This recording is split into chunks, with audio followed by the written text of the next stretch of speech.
Hello दोस्तों, स्वागत है आप सभी को एक बार फिर आपके अपने यूट्यूब चैनल पे। जैसा कि आप लोगों को पता है, एसएससी जीडी की वैकेंसी की नोटिफिकेशन आउट हो गई है और एग्जाम डेट भी आप लोगों को पता गया है।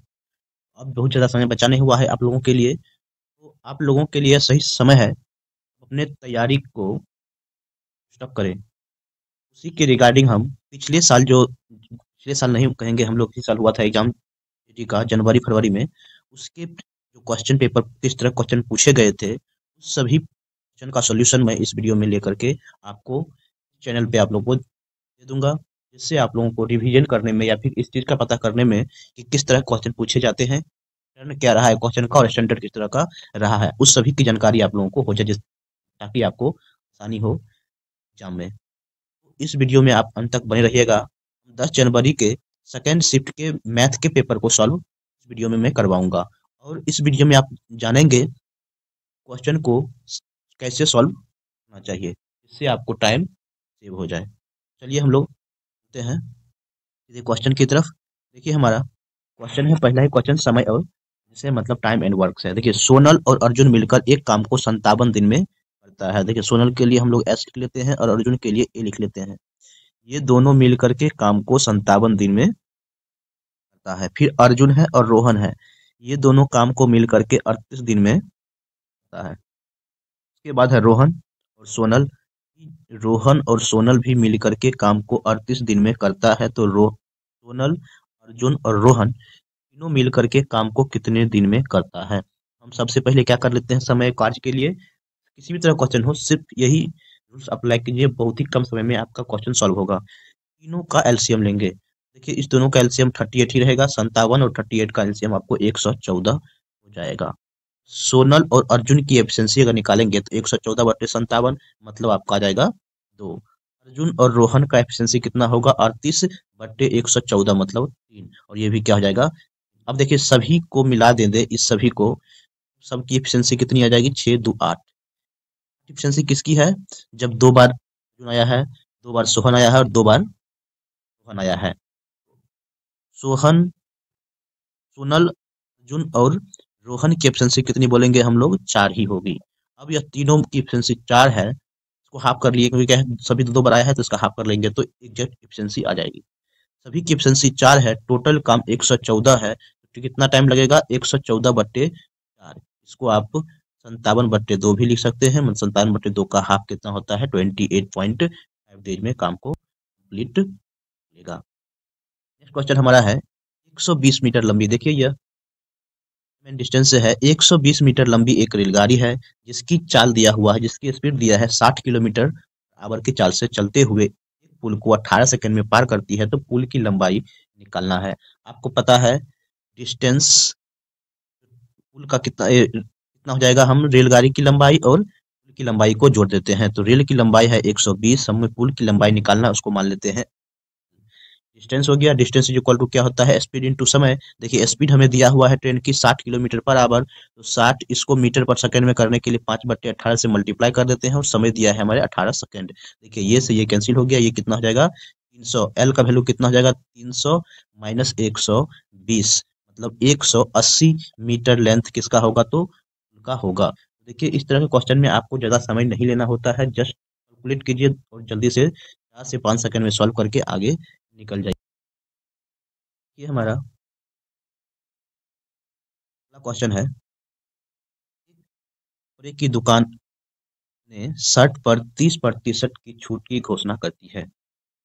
शॉपकीपर है जो कि एक शर्ट पे 30% की छूट की घोषणा करती है। रिवान नाम का एक व्यक्ति है, 810 रुपया बचाना चाहता है। ऐसा करने के लिए उसे कितनी शर्ट खरीदनी चाहिए। यदि प्रत्येक शर्ट की अंकित मूल्य 840 रुपया एक शर्ट की अंकित मूल्य है, एक शर्ट को खरीदने के लिए कितना चार्जेज लगेंगे। एक शर्ट पे हम हमें ये कहा गया है कितना रुपया बचाएगा, एक शर्ट पे वह कितना रुपया बचा लेगा, 30% इस पे छूट छूट दिया जाता है। तो आपको पता है 54 गुने कितना हो जाएगा, 162 एक शर्ट पे बचाता है, इसको बचाना है 810। 810 बचाना है एक शर्ट पे, 162 बचेगा तो कितना शर्ट लेना पड़ेगा, तो इसको डिवाइड कर लीजिए कितना जाएगा आपको। तो 5 शर्ट खरीदेंगे जिसके तब जा करके इसको 810 रुपया बचेंगे। में आ गया होगा। ये काफी ही आसान क्वेश्चन। जीडी में एक चीज है, अगर आपका बेसिक क्लियर है तो आपको मैथ्स में कोई प्रॉब्लम्स नहीं होगी। सिर्फ आपका प्रैक्टिस अच्छी होनी चाहिए और आसानी से सभी क्वेश्चन सॉल्व हो जाएंगे। देखिए क्वेश्चन नंबर, ही शानदार क्वेश्चन है। इस तरह क्वेश्चन हर एक एग्जाम में, एसएससी का ये फेवरेट क्वेश्चन है। ये question SSC CHL, SSC CGL 2023 के एग्जाम में पूछा गया है। लगभग लगभग का शिफ्ट को छोड़ के ऑलमोस्ट सभी शिफ्ट में पूछे गए, तो काफी ही इंपॉर्टेंट क्वेश्चन। देखिए इस तरह के जब भी क्वेश्चन आए, देखिए एक मैं ट्रिक बताता हूँ। करना क्या है, देखिए 12% लाभ है और 15% है कम वजन तौलता है, तो दोनों को ऐड कर लीजिए, कितना हो जाएगा 27। 27 ये हो गया। कितना तौलता है तो 15। 15 100 माइनस जितना कम तोलता है उसको माइनस कर लीजिए और इंटू इसको 100 कर दीजिए, वही परसेंटेज आपका जो आंसर आएगा वही होगा। मतलब 27/85 इंटू 100। क्या इसको अब आप सॉल्व कर लीजिए, ये हो जाएगा 17। 17 से डिवाइड कर लीजिए, 17 दूनी 34, 17 51, 3 से कटेगा, शेषफल 30, 17 एकम, फिर 7 से लगाइए, लेकिन 31 पॉइंट समथिंग आपका आएगा। ये तो था डायरेक्ट ट्रिक, इसको 15 से 20 सेकंड में इस तरह से सॉल्व कर सकते हैं। लेकिन अगर हम इसको बेसिक से सॉल्व करें, बेसिक से सॉल्व करेंगे तो हम लोग अलग तरीके से बताते हैं आपको, ताकि वो भी क्लियर हो जाए। देखिए हम लोग इसको क्या करना होता है, देखिए बेसिक से क्या है, देखिए सपोज कीजिए अगर किसी भी प्रोडक्ट का सीपी मान लेते हैं, अगर हम लोग 1000 रुपीज है, ठीक है, ये किसका है 1 kg, मतलब 100 ग्राम का कॉस्ट कितना है 1000 रुपया है। अगर इस पे कहे 12% की प्रॉफिट पे बेचता है तो कितना बेचेगा 1200 रुपया में, सॉरी 1120 रुपया, 12% है तो 1120 रुपया में बेचेगा। तो ये हो गया 1000 ग्राम का। लेकिन देखिए क्वेश्चन में आगे क्या कहा गया है, ये तो सीपी जब 1000 रुपया है तब इतना में बेचता है, लेकिन जो 1000 ग्राम देना होता है तब, लेकिन ये 1000 ग्राम देता नहीं, देता कितना है 15% कम, मतलब 1000 ग्राम का कोई सामान है तो दिया कितना होगा इसको 850 ग्राम ही दिया होगा। तो मतलब सीपी, नया सीपी कितना हो जाएगा, इसका कॉस्टिंग कितना बचेगा, 1000 रुपया नहीं आकर कितना होगा 850 रुपया ही सीपी होगा। तो मतलब 850 रुपया सीपी हुआ, 1120 का इसने सामान बेचा, तो कितने प्रॉफिट कितना होगा यहाँ से, तो 850 माइनस 1120 कर लीजिएगा तो 270 ये आ जाएगा प्रॉफिट। और प्रॉफिट परसेंटेज कितना आ जाएगा, सीपी 850 है इंटू 100 कर लीजिए, बस वहीं पे आके घुमा फिरा वहीं पे आता है। तो डायरेक्ट आप ट्रिक याद रखें, आसानी होगा सॉल्व करने में। देखिए ये क्वेश्चन काफी आसानी से फॉर्मूला पुट कीजिए। डायगोनल का लेंथ निकालना, देखिए कमरा दिया हुआ है, कमरा का लेंथ 10 इंटू 10 इंटू 5 का है। उसमें पूछा गया है रखे जाने वाले खंभे की सबसे लंबे खंभे की लंबाई निकालना है, मतलब डायगोनल की लेंथ में निकालना। डायगोनल की लेंथ क्या होता है, L square plus B square plus H square, मतलब 10 का स्क्वायर 100, 10 का स्क्वायर 100 और 5 का स्क्वायर 25, मतलब 225 रूट अंडर 225 का मतलब 15, रूट से बाहर निकालिएगा तो 15 सेंटीमीटर होगा। अब देखिए एचसीएफ एलसीएम से बहुत सिंपल सवाल है। उन संख्याओं का गुणनफल ज्ञात करना है, मतलब संख्याओं का गुणनफल ज्ञात करना है जिसका एचसीएफ और एलसीएम क्रमशः 8 और 40 दिया हुआ है। तो पता है संख्याओं का जो गुणनफल होता है, संख्याओं का गुणनफल क्या होता है, एचसीएफ इंटू एलसीएम, यही निकालना है। एचसीएफ आपको दिया हुआ है 80 इंटू 8 इंटू 40, मतलब 320। देखिए हमारा क्वेश्चन, अगला क्वेश्चन है चक्रवृद्धि ब्याज से। इस तरह क्वेश्चन को सॉल्व करने का सबसे जो बेस्ट टेक्निक होता है, देखिए पहले क्वेश्चन को समझिए आप लोग। 10% वार्षिक चक्रवृद्धि ब्याज से कोई भी व्यक्ति उधार लेता है, 4 वर्ष के उपरांत इनको 21,961.50 का भुगतान करना होता है, तो राशि निकालना होता है। क्या है राशि, देखिए सपोज कीजिए 100 रुपीज का कोई आदमी लोन लिया है। First year, second year, third year और फोर्थ ईयर का पहले हम लोग इंटरेस्ट निकालते हैं। तो कितना होगा फर्स्ट ईयर इंटरेस्ट, इसका 10% सिर्फ लगेगा। सेकेंड ईयर क्या हो जाएगा, इसका तो 10% लगेगा ही, 10 रुपया हो जाएगा। लेकिन फर्स्ट ईयर का जो इंटरेस्ट है उस पर भी इंटरेस्ट लगेगा, मतलब 10 का 10% कितना हो जाएगा 1 रुपया। फिर थर्ड ईयर क्या होगा, 100 का 10% इंटरेस्ट तो लगेगा ही, लेकिन इस सभी 2 साल का जो इंटरेस्ट है उस पर भी 10% का इंटरेस्ट लगेगा, मतलब 21 रुपया। 21 का 10% 2.1, सॉरी। फोर्थ ईयर भी क्या होगा, 10 रुपया इंटरेस्ट लगेगा ही। उसके बाद जो बच गया सब का इंटरेस्ट जो लगेगा, इंटरेस्ट पे इंटरेस्ट लगेगा, मतलब 32 ये हो गया, 33.1, इसका 10% कितना हो जाएगा 3.31। अब देख लीजिए 4 साल के बाद इसको सभी मिला को ऐड कर देंगे तो इतना इसको देने होंगे। तो आप सभी को जोड़ लीजिए तो आपका आ जाएगा 40, 45, 46 मतलब 146.41। यही इसका वैल्यू आपको दिया हुआ है 21961.50। तो 1 यूनिट इज इक्वल टू हम लोग निकाल लेंगे, आ जाएगा डिवाइड में इतना और इसको 100 से मल्टीप्लाई कर देंगे, तो वही हमें वैल्यू निकालना है। लेकिन देखिए इसको कैलकुलेट करना काफी थोड़ा सा डिफिकल्ट होगा, तो आप देखिए ऑप्शन को देखिए, ये एग्जैक्टली डिविजिबल है, इस तरह का ऑप्शन दिया हुआ। देखिए यहाँ पर 1 है और लास्ट में यहाँ पर कितना है 5, तो किससे मल्टीप्लाई करेंगे तो लास्ट का यूनिट डिजिट हमें निकल जाएगा कितना 5, तो लास्ट का यूनिट डिजिट वाला नंबर एक ही हमारा है 5। तो बिना कैलकुलेट किए हुए इसे इतना तक कीजिए और आप आंसर क्लिक करके आगे बढ़ जाइए। एग्जाम में इसी तरह क्वेश्चन रहते हैं, आपको पूरा कैलकुलेट नहीं करना होता, सिर्फ अपना थोड़ा सा दिमाग अप्लाई कीजिए और क्वेश्चन को कम समय में सॉल्व करने की कोशिश कीजिए। अगले क्वेश्चन की तरफ चलते हैं। देखिए 400 मीटर लंबी एक वृत्ताकार दौड़ में ए और बी एक ही बिंदु से एक ही समय पर 10 मीटर पर सेकंड और 16 मीटर पर सेकंड की स्पीड से चलना शुरू करते हैं, तो समान दिशा में दौड़ते हुए प्रारंभिक बिंदु पर पहली बार कितने समय के बाद मिलेगा। देखिए एक वृत्ताकार पथ है, दोनों एक ही डायरेक्शन में जा रहा है, तो 10 मीटर पर सेकंड की स्पीड है और 16 मीटर पर सेकंड की एक की स्पीड है। तो देखिए एक पूरा वृत्ताकार पथ को चक्कर लगाने में इसको कितना लगता होगा, ए को कितना लगा है, स्पीड दिया है 400, तो 4 मिनट या 4 सेकंड, सॉरी 4 सेकंड लगेगा। और ये बी को कितना लगेगा 400/16, सॉरी 40 सेकंड होगा। और ये कितना लग जाएगा, इसको 25 सेकंड लगेगा इसको बी को पूरा चक्कर लगाने में। तो पूछा गया है दोनों पहली बार कब मिलेंगे, कितने समय के बाद। तो जो दोनों का जो समय हुआ पे उसका जो एलसीएम होगा वही उसी समय के बाद दोनों मिलेंगे। तो 40 सेकंड के बाद एक चक्कर लगाता है और ये 25 सेकंड में चक्कर लगा, दोनों का एलसीएम कितना हो जाएगा, तो 40 और 25 का एलसीएम होगा आपका 200 एलसीएम हुआ, तो 200 सेकंड के बाद ये दोनों पहली बार मिलेंगे। ठीक है, समझ में आ गया होगा। अगर अभी भी डाउट है तो आप क्वेश्चन को आप कमेंट में पूछ सकते हैं, उसको मैं क्लियर करने की कोशिश करूंगा। देखिए ए रेशियो बी दिया हुआ है, बी रेशियो सी दिया है, A B plus B C plus C ये दिया है। देखिए यहाँ पर ए, देखिए बी का वैल्यू 6 है, यहाँ पर भी 6 है, तो मतलब objective A ratio B ratio C लिख सकते हैं 5:6:7। 5:6:7 आपको ये आ गया। एबीसी का रेशियो निकालना है ए प्लस बी, ये कितना जाएगा 11 बी प्लस सी ये कितना जाएगा 13, फिर सी प्लस ए ये कितना जाएगा आपका 12, मतलब 11:13:12 आपका आंसर हो जाएगा।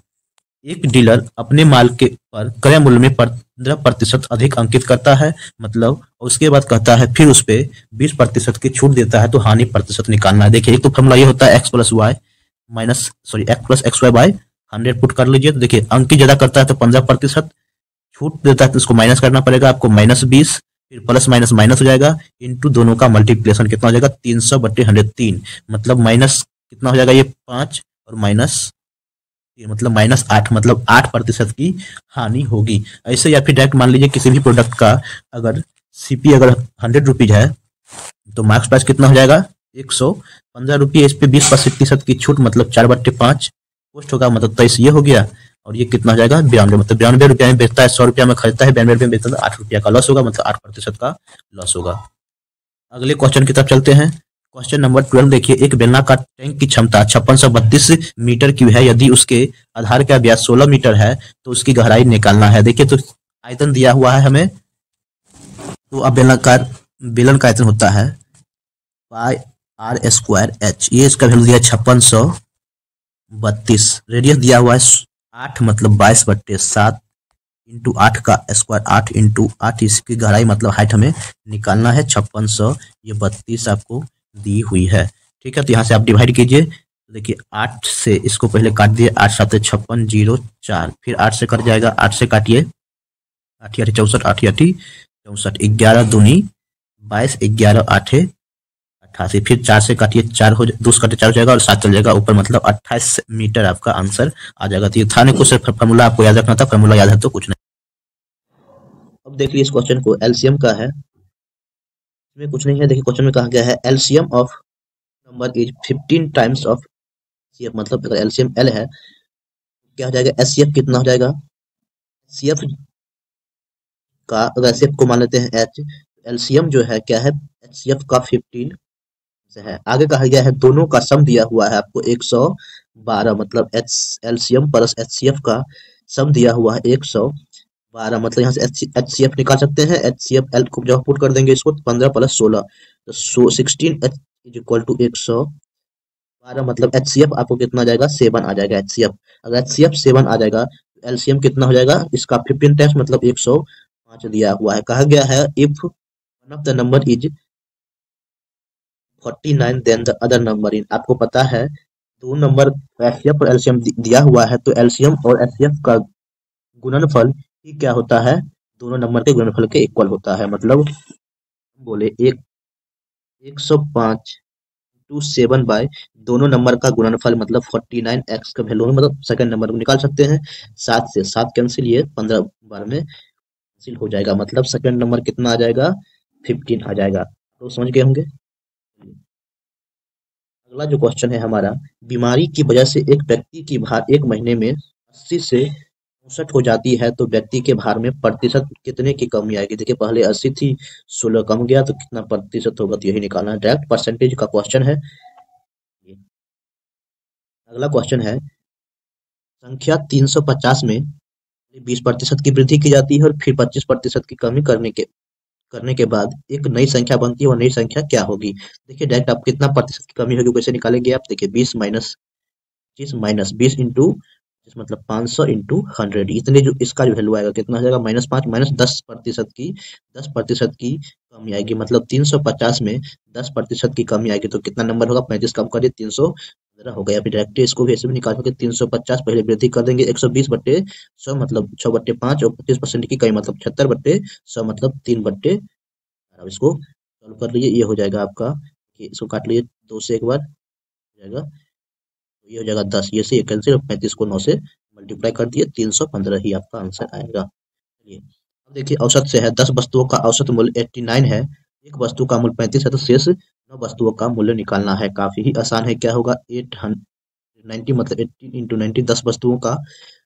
मूल्य का सम हो जाएगा 89 इंटू 10, इसमें से 35 माइनस कर देंगे तो सिर्फ 9 वस्तुओं का ये योग आ गया, 9 से इसको डिवाइड कर लीजिए, जो आंसर आएगा आपका वही होगा। तो ये सब बहुत ही, देखिए क्वेश्चन 7, 5 और 3 के चतुर्थ समानुपाती और 7 और 13 के तृतीय समानुपाती के बीच का अनुपात कितने, चतुर्थ समानुपाती पहले कैसे निकालेंगे, थर्ड नंबर और सेकंड नंबर डिवाइडेड बाय 7, इसका चतुर्थ समानुपाती ये हो गया। तृतीय समानुपाती क्या होता है, दूसरे नंबर का स्क्वायर मतलब 13 into divided by first number, बस यही आपका आंसर है, मतलब 15 रेशियो 169 ये आपका आंसर होगा। देखिए समय और काल से एक और क्वेश्चन है, ए और बी एक काम को क्रमशः 10 और 15 दिन में पूरा कर सकता है। देखिए ए काम को 10 दिन में और बी काम को 15 दिन में पूरा करता है। पहले तो इसका हम सीधी एफिशिएंसी निकाल लेंगे, तो ये हो जाएगा 3, ये हो जाएगा 2। अब कहा गया है बी अकेले 3 दिन काम करता है, मतलब 6 यूनिट तो काम कंप्लीट कर दिया होगा बी 3 दिन में, तो कितना काम बच गया है 24, और फिर वो छोड़ के चाहता, तो शेष काम को ए को करने में कितना दिन लगेगा। शेष काम कितना बचा हुआ है 24, ए की क्षमता 3 है, तो 3 से इसको डिवाइड कर लिए, मतलब 8 दिन इसको काम करने में और लगेंगे। देखिए लास्ट क्वेश्चन है, एक बस स्टेशन पी से क्यू तक 70 किलोमीटर और फिर क्यू से पी तक 90 किलोमीटर चाल से पूरी करती है, तो बस की औसत गति निकालना। देखिए दो इस तरह के क्वेश्चन को 2 into x y by x plus y से सॉल्व कीजिए, आपका आंसर आ जाएगा। बहुत ही आसान है ये, तो 2 इंटू दोनों का जो स्पीड है उसको मल्टीप्लाई कर लेना है, और दोनों का स्पीड का सम 160, कुछ नहीं करना, 1 0 से 0 कैंसिल, ये हो जाएगा आपका 8, अब ये हो जाएगा 630 डिवाइडेड बाय 8, इसको डिवाइड कर दिए 78.75 आपका आ जाएगा। तो इस तरह से आपके टोटल 20 क्वेश्चन हमने सॉल्व करवा दिया है। उम्मीद है आप लोग पूरे अच्छे से वीडियो देखे होंगे, समझ में आया होगा। अगर समझ में नहीं आया है तो आप कमेंट भी कर सकते हैं, और आपको अगर